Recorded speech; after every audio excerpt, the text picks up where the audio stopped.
rather frightened by an English professor from Yale? No, I was educated in England. Mr. O'Brien, that's you, huh? That's right. Let's see, you're a game warden? Yes, sir. Well, that's what I like. One thing I can't stand is a cowardly warden. He looks like a real game warden, doesn't he, huh? What do you do in your job as a game warden? Well, primarily enforce the fish and game laws and regulations, such as checking licenses, seeing that people don't take too many ducks or quail. What about our duck? Have you ever seen our duck? No, I haven't. In other words, you've never seen our show, is that right? Well, I've seen it, but I've always kept my eyes on you.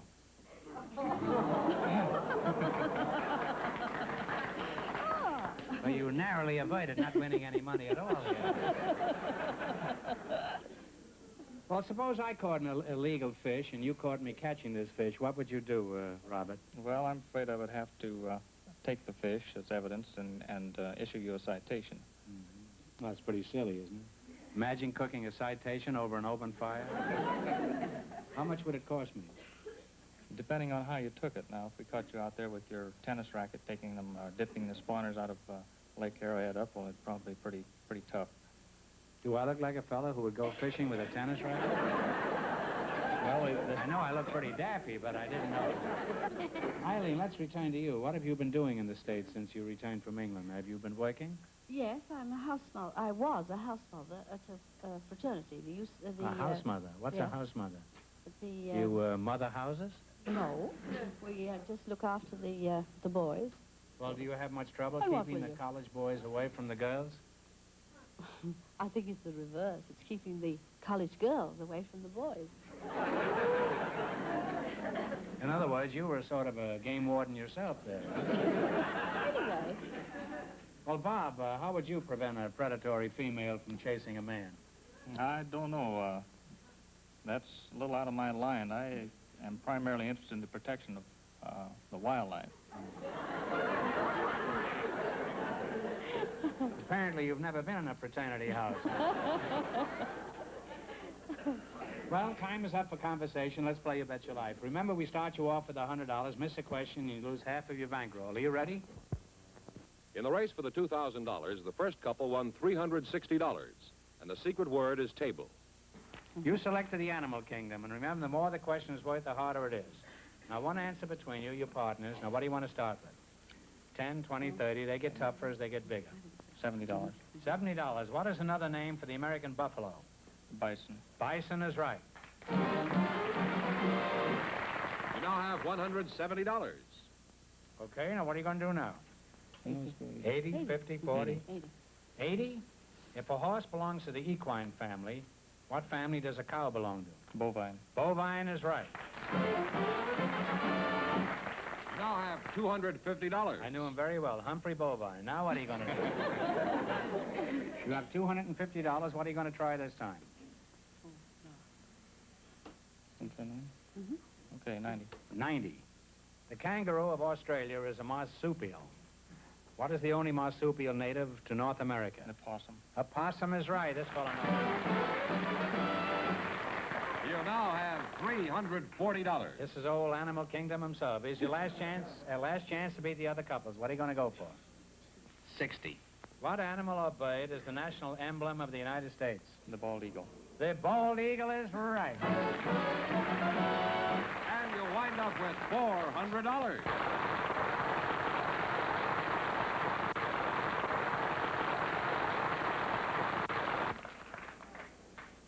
We have two people with interesting stories for you, Groucho. You'll find out more about them in just a moment. Miss Barbara Tomlinson and Mr. Ivan Kirov. Would you come in, please, and meet Groucho Marx? Well, welcome. Hi, audience. You know how to make bread pudding? No, I don't. Too bad. We'd be married in 15 minutes. We'll say the secret word and divide $100. It's a Oh, there's a fellow standing over there, too. It's a common word, something you find around the house. Mr. Barbara, I'm going to talk to Mr. Kirov here, and as soon as I can brush him off, I'll be back to you. Ivan Kirov, that's a Spanish name, huh? Not quite. It's a Russian name. Oh, Russian. Well, I used to know a Spaniard named Kirov, and he was born in Russia. Where were you born now? I was born in Newark, New Jersey. What sort of work do you do, Ivan? I run a dance studio down on Beverly Boulevard, 7209. 7209? That's Each right. evening? Each evening and each afternoon. Is that so? Dancing school. What kind of dancing do you teach? Ivan? Well, I teach chiefly classical ballet and some primitive and modern acrobatics, tumbling. You say you teach ballet? Isn't that kind of sissified for a big, strong, handsome lad like you? Well, you're taking the same reaction everybody does. I think that's just as ridiculous as going in a jungle and calling a tiger a sissy because he's graceful. I don't feel that it's any different.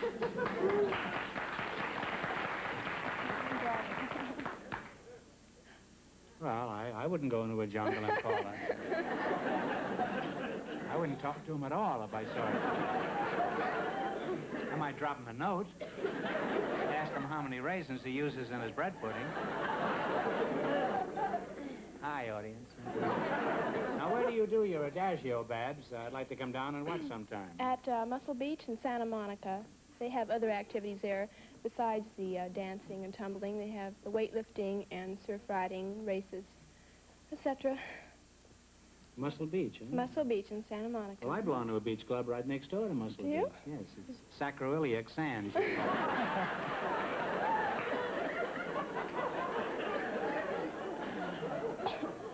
There's a woman out there laughed just like in the Mikado. She went,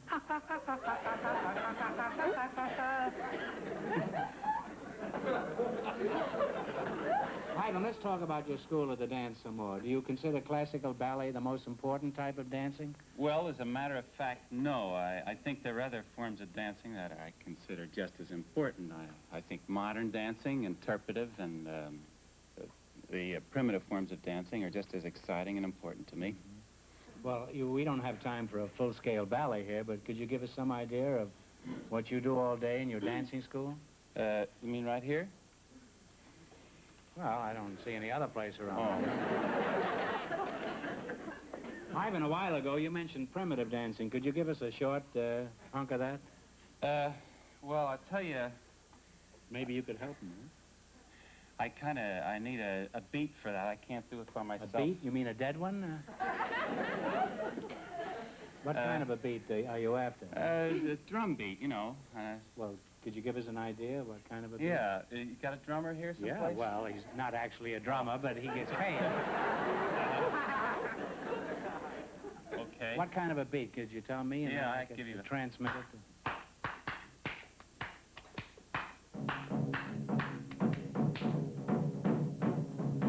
That's the jungle, huh?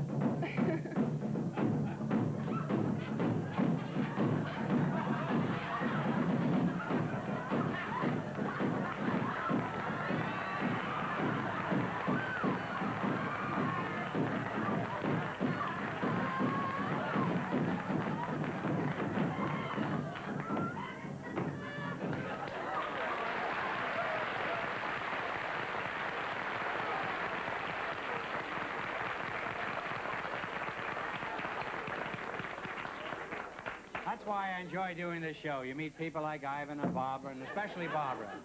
Let me shake your hand, and yours too, Ivan. I think you did a magnificent job, huh? Give me the foot, too, huh? All right, now let's see how you make out in the quiz. In the race for the $2,000, the second couple is leading with $400.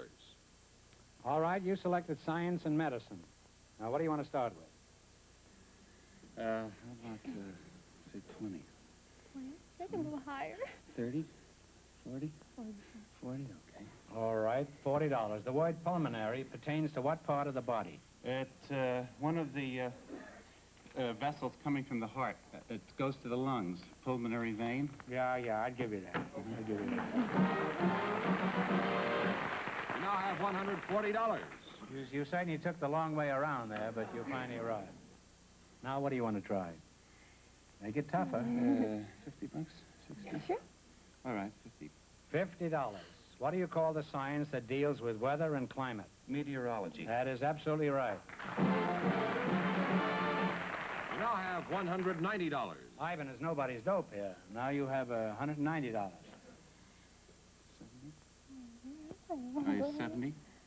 What does a herpetologist say? Snakes. Let me get the question out. Will you? Can you see through this?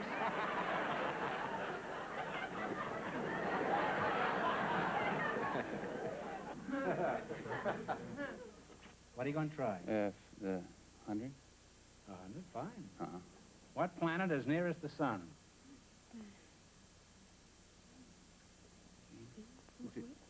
Venus.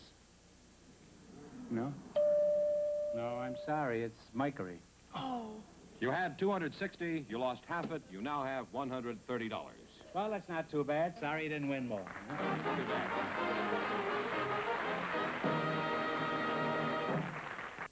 Centuries, a famous old Spanish fort has stood guard at the entrance to Havana Harbor.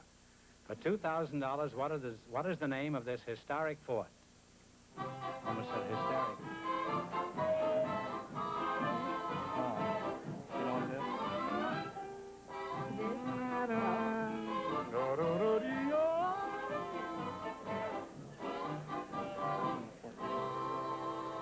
All right, what is the answer you two have decided upon? Take a guess if you don't know. Cadiz? No, it's Morro Castle. Oh. Well, I'm sorry. So that means the big question next week will be worth $2,500. Well, they lost the big money. How much they win in the quiz, George?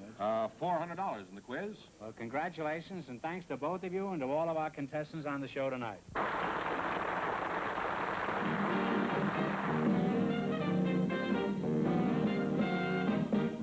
Friday night at 6:30 Eastern, a strong-arm collection man runs afoul of Lucas on The Rifleman. Then at 7, Michael Landon guest stars on The Man from U.N.C.L.E. Now stay with us for Dopey Gillis next on CBN.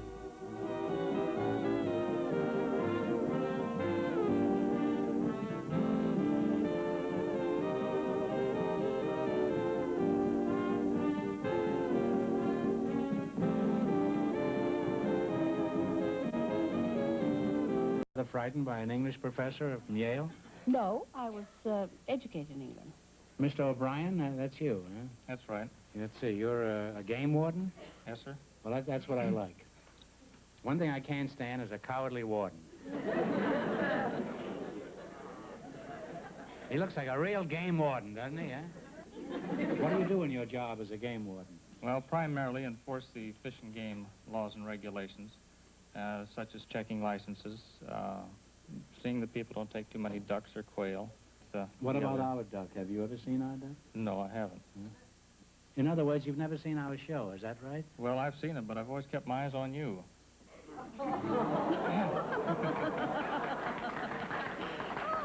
Well, you narrowly avoided not winning any money at all here. Well, suppose I caught an illegal fish and you caught me catching this fish. What would you do, Robert? Well, I'm afraid I would have to take the fish as evidence and issue you a citation. Mm-hmm. Well, that's pretty silly, isn't it? Imagine cooking a citation over an open fire. How much would it cost me? Depending on how you took it. Now, if we caught you